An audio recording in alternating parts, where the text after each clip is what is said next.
smoking. They don't realise the danger in their washing detergents, in their toothpaste. So can you see that it's still happening? And they read an article that says, no, mercury does not kill you at all. Well, they haven't read the science. You know, it's a neurotoxin. Can you see what's happening? Something else is happening. So all through the bloodstream, we've got little molecules of protein. When a person is on a high carbohydrate diet, releasing a lot of glucose into the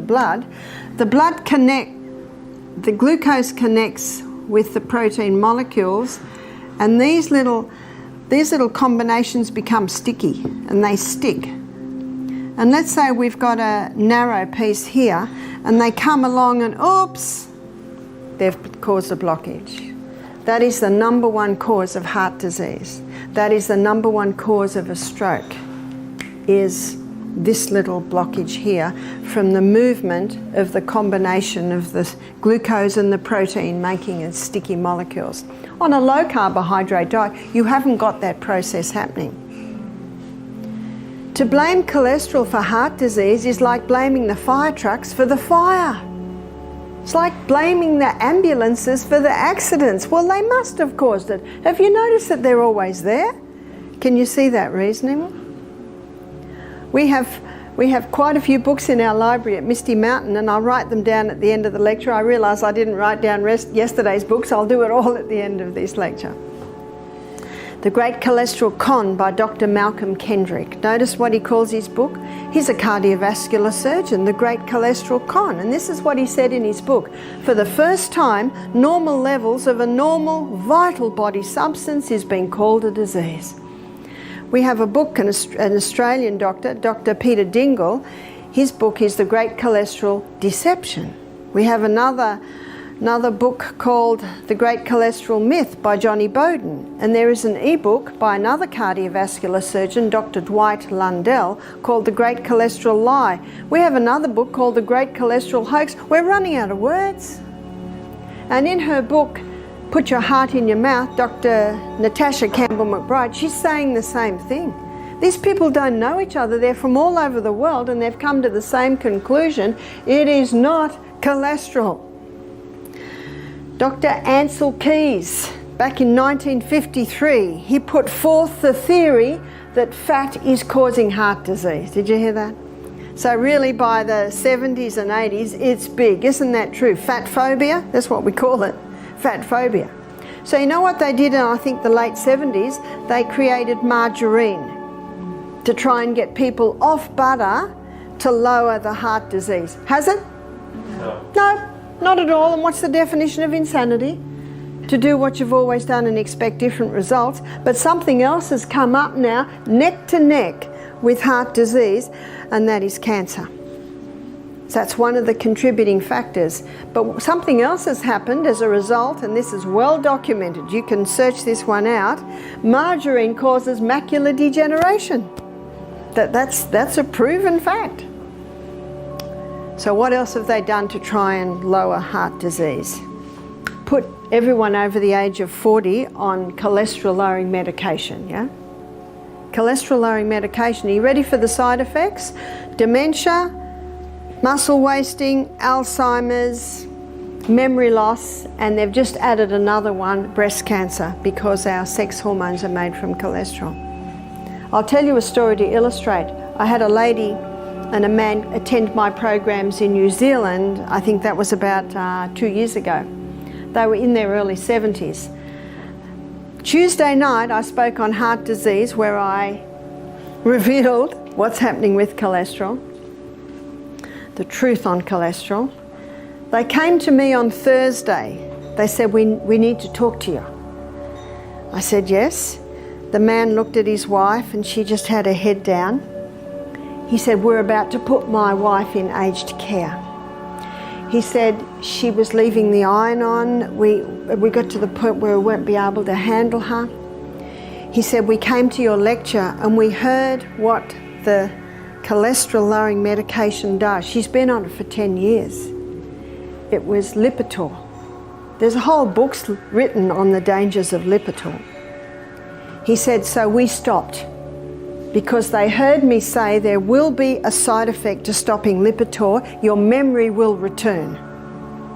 So this is a drug a person can be on 10 years and just stop. The side effects will be beneficial.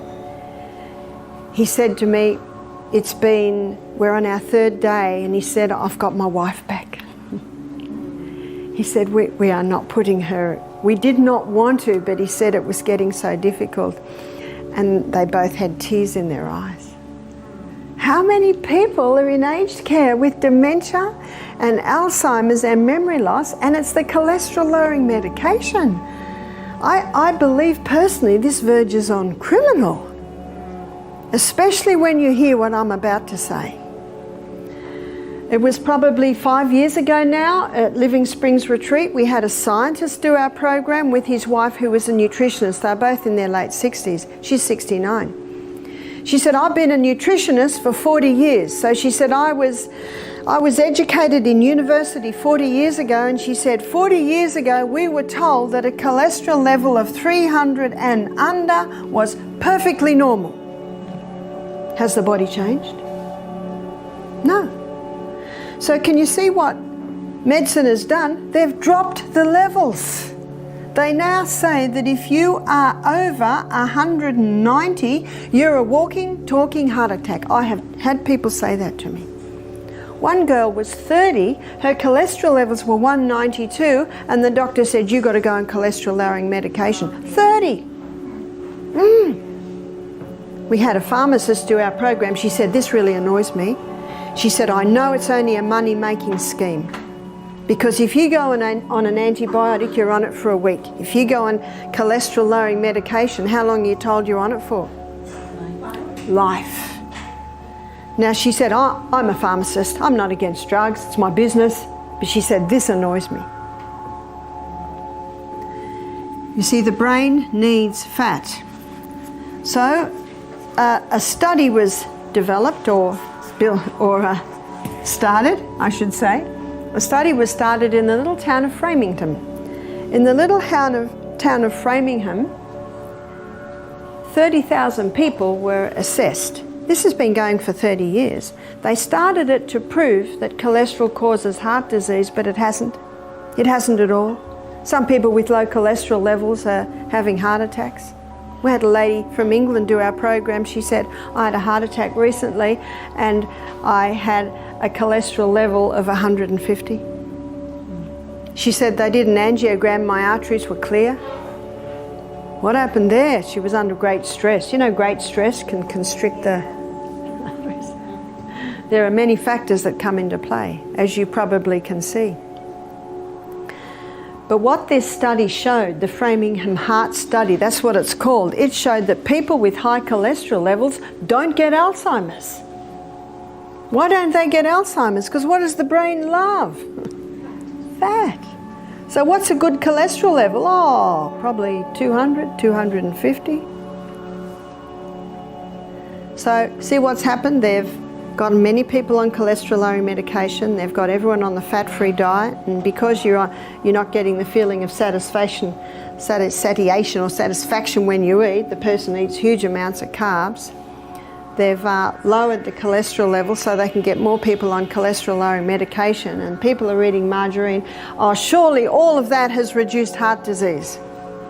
No, it's still the #1 killer in the industrialised nations today, neck to neck, as I said, with cancer. So what's your liver doing today? We're not giving you enough food to run on. And so some of your fat cells are getting broken down to give the glucose that you need, but something else a little bit more sinister is being released. And that is the fat-soluble toxins that have been coming into our bodies over many years. Now this explains why your body odour might be a little worse than usual, why your breath might be a little worse than usual, why your what you're leaving in the toilet might have a worse odour than usual, because your fat cells, as they're getting broken down to give you that excess glucose or extra glucose that you need, the fat-soluble toxins are being released. They're back into the blood. the liver says, oh, not this guy again. The liver's about to wrap it up in fat and store it, and the liver says, oh, hang on, we're at Living Springs Retreat. We're receiving the nutrients necessary to break that down to a water-soluble state, because it can't be released in a fat-soluble state. So what your liver is doing is taking it through 3 phases.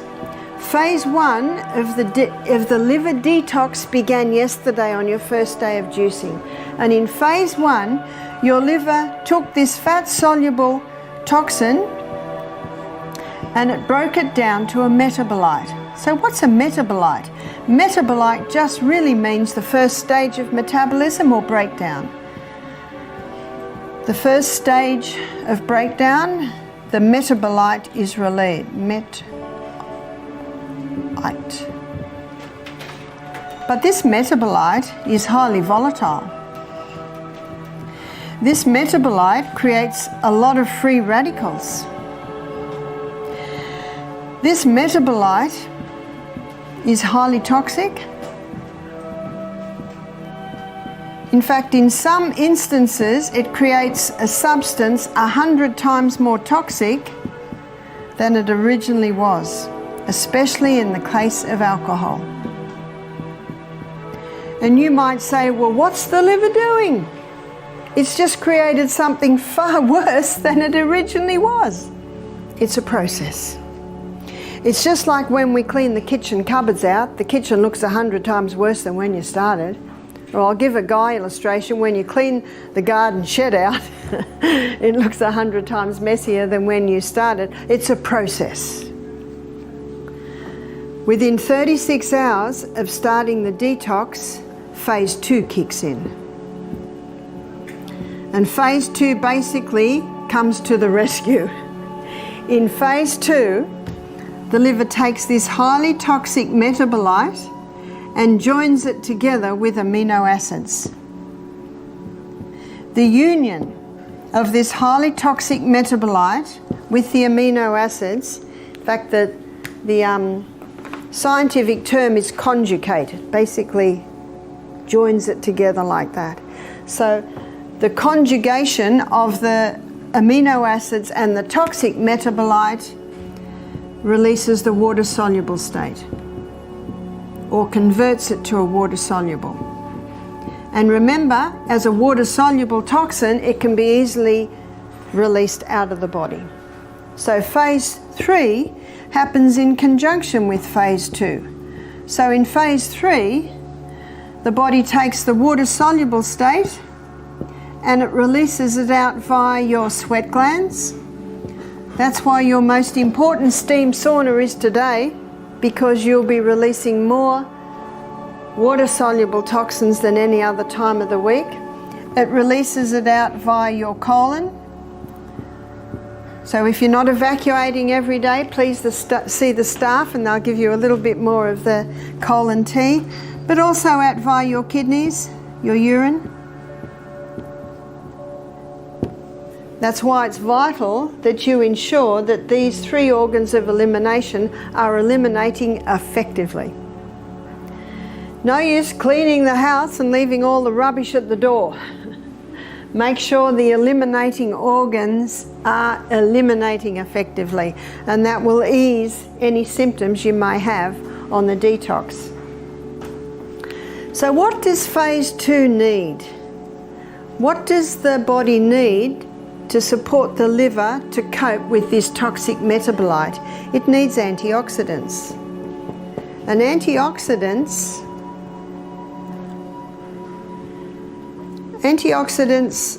they basically mop up the free radicals, these free radicals. So what are the most potent antioxidants? Beta-carotene. Beta-carotene is found in all your orange and your green coloured vegetables. Have you noticed that every juice we give you is either green or orange or red? So we're supplying high beta-carotenes to you. Also, probably the most famous antioxidant is vitamin C. Vitamin C is not ascorbic acid.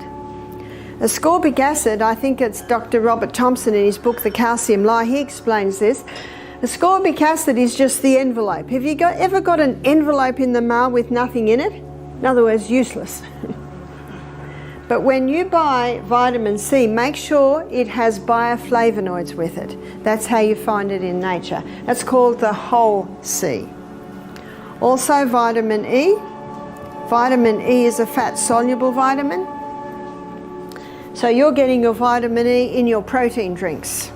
So in your protein drinks, I think we either make it with either organic soy or almond milk and put a little bit of coconut milk in there with your pea protein powder. So you're getting your vitamin E there.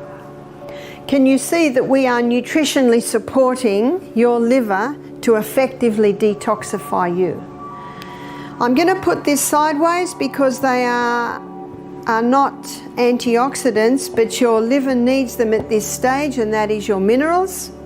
And your minerals are in everything, especially that broth at night. Also your juices with your organic fruits and vegetables, and that little bit of Celtic salt that you're having before every glass of water. And vitamin B. Now, Deborah, I think it was you asked me last night, why is my urine bright yellow? I said, it's the B vitamins. You're not losing your B vitamins, it's just the reaction that it has in the body. So within 36 hours, phase 2 kicks in. What does phase 2 need? So phase 2 needs protein. Now this explains why yesterday, on Monday, we gave you 2 protein drinks. So you had 5 juices yesterday. So Monday, 5 juices. Your 8 o'clock one was green barley, 10 was the protein, 12 was green barley, 2 was protein, and your 4 was green barley. Because yesterday your requirements for antioxidants exceeded your liver's requirements for protein. But notice today, well, today's only just started, you'll be having your 5 juices again, but the 8, 12 and 4 you'll be given protein. Whereas the 10 and the 2, that's where you'll get your green barley. You still need those antioxidants. Eat these foods to heal your liver and feel amazing. Did you know your liver is one of the hardest working organs in your body? It detoxifies everything you eat, drink, and even breathe. But with today's processed foods, alcohol, and stress, your liver can become overloaded and sluggish, leading to fatigue, bloating, and even weight gain. The good news? You can heal and restore your liver naturally by eating the right foods. Let's dive into the top liver-loving foods you should start eating today. 1. Avocados. Expand. The ultimate liver protector. Avocados aren't just delicious. They're a liver's best friend. Packed with healthy fats and antioxidants, they help your liver produce glutathione, a powerful detoxifier that flushes out harmful toxins. For how to eat it. Add avocado to salads, smoothies, or simply enjoy it with a drizzle of lemon juice. What happens? Your liver gets a protective shield against toxins, helping it function at its best.